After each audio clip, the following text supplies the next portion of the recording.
Bismillahirrahmanirrahim. Əziz mömin bacı qardaşlarım, bildiyiniz kimi artıq mübarək Ramazan ayının son günlərini yaşayırıq və qarşıda Fitr bayramı gəlir. Bu mübarək bayram münasibəti ilə hər birinizi təbrik edirəm. Və bildiyiniz kimi Fitr bayramına bir gün qalmış, yəni Fitr gecəsi fitrə çıxartmaq hər bir mükəlləfə vacibdir. Əlbəttə imkanı olan şəxsə vacibdir ki, Fitr bayramında fitrəsini çıxartsın. Və Fitr bayramında da çıxarılan, yəni Fitr gecəsi çıxarılan fitrəni də müstəhəqqinə, yəni onun ehtiyacda olan sahibinə verilməlidir. Bunu da qeyd edək ki, həmən insan, yəni fitrə verilən insan mömin, 12 imam şiyəsi və həmçinin tərk-i səlah, yəni namaz qılan olmalıdır. Tərk-i səlah olmamalıdır. Bunun üçün mütləq şəkildə bu məsələlərə diqqət olunmalıdır. İndi mümkündür bir ailədə valideynlər, yəni ibadət əhli olmasın, amma o evlərdəki körpələr varsa, onları nəzərə alaraq onlara fitrə vermək olar. Və fitrə nə qədər çıxarılmalıdır? Fitrə bildiyiniz kimi, yəni hədislərdə hər fərd üçün, hər kəs üçün 3 kilo buğda və ya kişmiş, xurma və bu kimi şeylər nəzərdə tutulur.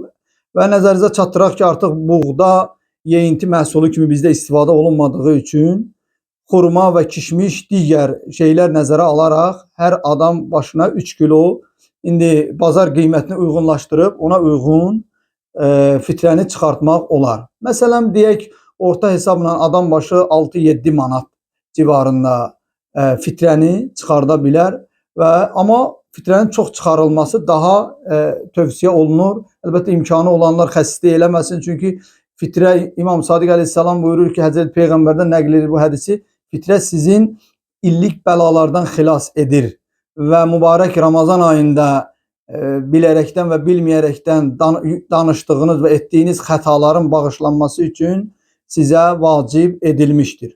Odur, yəni fitrənin verilməsində səhlənkarlıq etmək olmaz.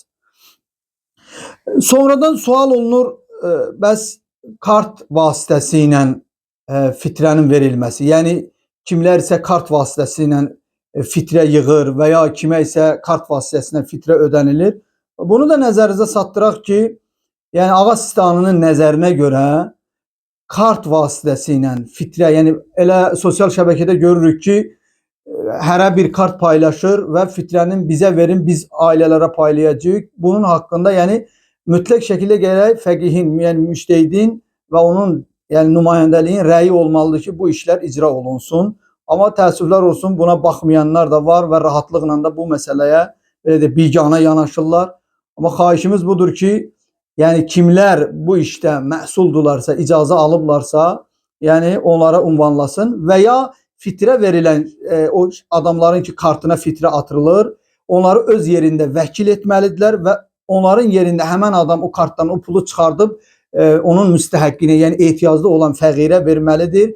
Və ya bir insan fəqirin kartına əgər pul atırsa fitrəsini, deməlidir ki, icazə ver, sənin pulunu mən həmən sənin kart hesabına atım. Yəni bu məsələdə diqqətli olmağınızı sizdən xahiş edirəm. Və nəzərinizə çatdıraq ki, Pirallahın məscidində də kart hesabları artıq paylanılacaq və biz yəni bunun üçün icazə almışıq, şəri qaydalara uyğun olaraq, yəni rahatlıqla Pirallahı məscidinin kart hesabına fitrələrinizi ünvanlaya bilərsiniz. Amma bunu da deyim ki, əsas yaxınlarınızda, yəni qohum, qonşu, qəsəbənizdə, kəndinizdə olan fəqirlər varsa, vacibdir ki, əvvəl onlara o fitrəni çatdırasınız. Olmadığı tərzdə digər insanları vəkil edib onu müstəhəqqinə çatdırmaq üçün vasitə tuta bilərsiniz. Allah sizlərdən razı olsun. Bayramınız mübarək.